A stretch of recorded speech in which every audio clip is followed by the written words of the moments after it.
नमस्कार. आज आपण पाहणार आहोत कर्मणी प्रयोग. थोडं लक्ष द्या.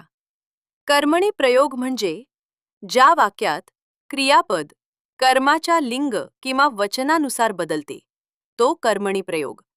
आणि कर्त्याला ने नी कडून असे प्रत्यय असतात. आता त्याचे 5 प्रकार पाहूयात. पहिला, प्रधान कर्तृ कर्मणी प्रयोग. या प्रकारात कर्ता महत्वाचा असतो, पण क्रियापद कर्मानुसार बदलते. उदाहरण ऐका. रामाने आंबा खाल्ला. रामाने चिंच खाल्ली. इथे कर्म बदलले म्हणून क्रियापद बदलले. दुसरा प्रकार, शक्य कर्मणी प्रयोग.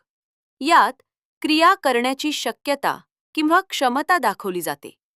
उदाहरण, माझ्याने हे ओझे उचलवते. तिसरा प्रकार, समापन कर्मणी प्रयोग. यात क्रिया पूर्ण झाली आहे हे दाखवले जाते.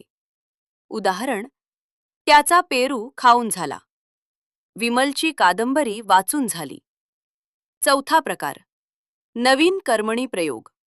यात कडून हा शब्द वापरतात. उदाहरण, शिपायाकडून चोर पकडला गेला. पाचवा प्रकार, प्राचीन कर्मणी प्रयोग. हा प्रकार जुन्या मराठीत आढळतो.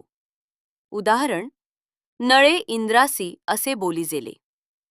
आता सोपी ट्रिक लक्षात ठेवा.